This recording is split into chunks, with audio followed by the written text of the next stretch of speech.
بسم الله الرحمن الرحيم. السلام عليكم ورحمة الله، وأهلا وسهلا بكم أصدقائي الأعزاء. هنكمل حكايات شهر رمضان زمان، وهنتكلم النهاردة عن شهر رمضان المبارك سنة 1990 من 33 سنة. ابتدأ شهر رمضان المبارك سنة 1990 يوم الثلاثاء الموافق 27 مارس سنة 1990، تقريبا زي السنة دي، لأن السنة الهجرية بتبقى أقل من السنة الميلادية ب11 يوم، والأيام والمواعيد بتتكرر فيها كل 33 سنة.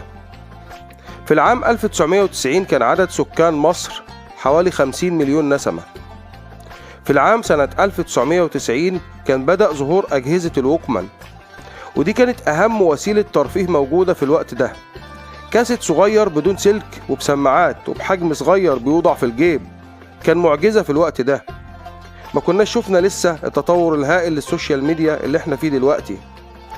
زمن الووكمان سنة 1990.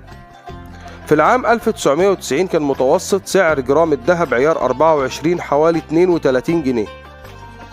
كان سعر جرام الذهب عيار 21 حوالي 28 جنيه. كان سعر جرام الذهب عيار 18 حوالي 24 جنيه و60 قرش. وكان سعر الجنيه الذهب وقتها في حدود 230 جنيه. في العام 1990 كان سعر الدولار حوالي 2 جنيه و79 قرش. إعلانات سنة 1990 في الشارع، هنجد إعلانات عن مسرحية الواد سيد الشغال للزعيم عادل إمام للسنة السادسة. فيلم شبكة الموت للفنانة نادية الجندي. فيلم سلامة سلم نفسك لأحمد بدير وشيرين. دي إعلانات الشارع سنة 1990. في شهر رمضان المبارك سنة 1990 هنلقي نظرة على برامج التلفزيون على القناة الأولى. افتتاح الإرسال كل يوم الساعة 12:30 ظهرا، ما عدا يوم الجمعة الساعة 10 صباحا. يبتدئ الإرسال بالقرآن الكريم. من الساعة 1 للساعة 2:30 برامج تعليمية. من الساعة 2:30 فيلم عربي. الساعة 4:45 مسلسل للأطفال. الساعة 5:30 حديث الشيخ محمد متولي الشعراوي. الساعة 6:30 مسلسل بوجي وطمطم. الساعة 7 فوازير عمو فؤاد. وكانت الحلقة بعنوان عمو فؤاد ميم 90، بطولة فؤاد المهندس ومشيرة إسماعيل، تأليف مصطفى الشندويلي وإخراج محمد رجائي. الساعة 7:15 برنامج كان بعنوان أشياء مرفوضة، إخراج شكري أبو عميرة. الساعة 7:45 فوازير نيلي عالم ورق. الساعة 8:30 ألف ليلة وليلة للفنانة رغدة. الساعة 9 نشرة الأخبار. الساعة 10 مسلسل رأفت الهجان الجزء الثاني. الساعة 11:15 مسلسل ديني. بعد كده والساعة 11:40 البرنامج الرمضاني الأشهر برنامج يا تلفزيون يا. أما سهرات القناة الأولى في شهر رمضان المبارك سنة 1990 كان يوم السبت برنامج نادي السينما. يوم الأحد برنامج جولة الكاميرا وسهرة درامية. يوم الاثنين كان برنامج تاكسي السهرة. يوم الثلاثاء كان فيلم عربي. يوم الأربعاء برنامج اخترنا لك. يوم الخميس برنامج أسماء الله الحسنى وفيلم عربي. يوم الجمعة برنامج فكر ثواني واكسب دقايق للإعلامية نجوى إبراهيم. في شهر رمضان المبارك سنة 1990 قدم التلفزيون المصري عدد من المسلسلات القوية جدا.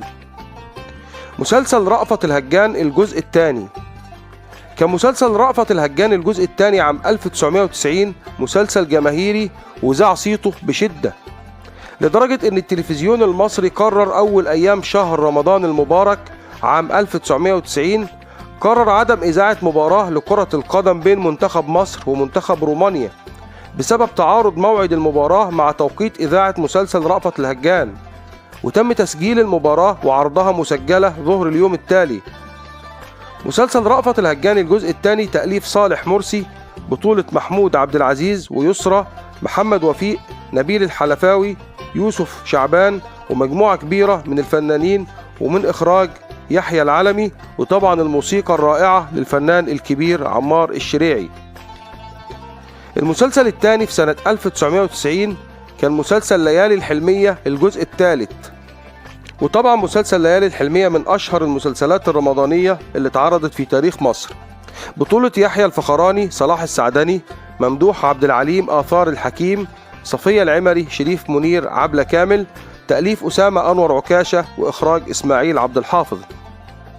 فوازير رمضان سنة 1990 كانت بطولة الفنانة نيلي، وكانت بعنوان عالم ورق، ودي اللي رجعت بيها نيلي للفوازير بعد غياب حوالي 9 سنوات. كان من المقرر ان المخرج فهمي عبد الحميد يقوم باخراج فوازير عالم ورق، ولكنه رحل وقام باخراجها المخرج جمال عبد الحميد. فوازير عالم ورق كانت بتدور عن اهم الاوراق في حياتنا العملية، زي وثيقة الزواج وشهادة الميلاد والعقود، وكانت بطولة نيلي ومحمود الجندي وعبد العزيز مخيون، محمد متولي، شوقي شامخ، ومن إخراج جمال عبد الحميد. سنة 1990 كان في مسلسل بعنوان مذكرات زوج، تأليف أحمد بهجت وبطولة محمود ياسين وفردوس عبد الحميد وحسن حسني وعبد الله فرغلي والمنتصر بالله، وإخراج حسن بشير.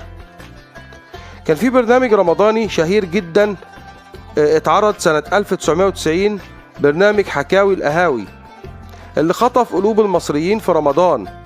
كانت المذيعة الراحلة سامية الإتربي بتتجول على المقاهي وفي الشارع، تحاور المصريين البسطاء الشعبيين على المقاهي الشعبية وتحكي معاهم حكاياتهم. مسلسل صباح الخير يا جاري، بطولة عمر الحريري وسناء جميل وخيرية أحمد ومحمد رضا وعزة بهاء وصبحي خليل. ده الجزء الأول من مسلسل ساكن قصادي، المسلسل الشهير اللي كلنا بنفتكره وبنحبه. تأليف يوسف عوف وإخراج إبراهيم الشقنقيري. وزي ما قلنا اتقدم بعد كده الجزء الثاني بعنوان ساكن قصادي، ونجح نجاح كبير جدا. بعد كده المسلسل الكوميدي الجميل مطلوب عروسة، تأليف محسن الجلاد وبطولة يونس شلبي وأحمد بدير ونهى العمروسي ودينا عبد الله ولمياء الجداوي ونادية عزت، ومن إخراج محمد أباظة. مسلسل عائلة الأستاذ شلش، بطولة صلاح ذو الفقار وليلى طاهر ومحمود الجندي وأحمد سلامة وناهد جبر وجمال إسماعيل وتحية الأنصاري وزوزو نبيل. تأليف محمد نبيه وأحمد عوض، ومن إخراج محمد نبيه. مسلسل الوصية، وده من أشهر المسلسلات وأجملها، بيحكي قصة حياة مؤلفه الدكتور خليل حسن خليل، أستاذ الاقتصاد السياسي. بيحكي المسلسل مرحلة ما قبل ثورة يوليو 1952 والمعاناة مع الفقر. مسلسل الوصية نجح نجاح كبير جدا، وكان من تأليف الدكتور خليل حسن خليل، سيناريو وحوار يسر السيوي، بطولة أحمد عبد العزيز ومحمود حميدة ومحسنة توفيق ومحمد الضفراوي وعبد الرحمن أبو زهرة وحمدي أحمد، ومن إخراج المخرج الكبير إسماعيل عبد الحافظ.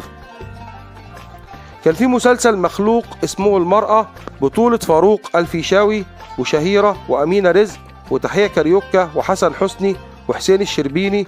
تأليف محمد صفاء عامر، سيناريو وحوار نبيل عصمت وإخراج فايز حجاب.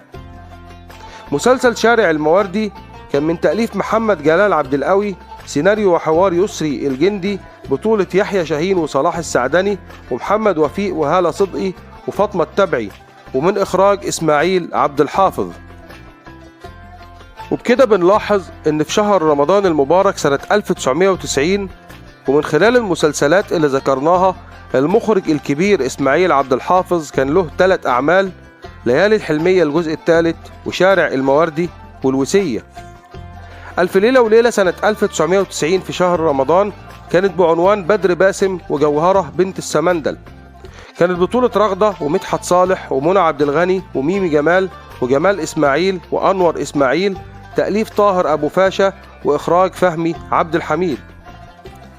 بكده بتنتهي حلقتنا وذكرياتنا عن شهر رمضان المبارك سنة 1990. تذكرنا أجمل أيام العمر وأجمل المسلسلات وأجمل الذكريات.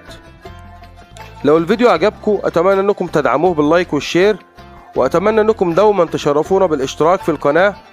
إلى اللقاء في الحلقات القادمة، دمتم بكل الخير، والسلام عليكم ورحمة الله تعالى وبركاته، وكل عام وأنتم بخير، ورمضان كريم مبارك عليكم.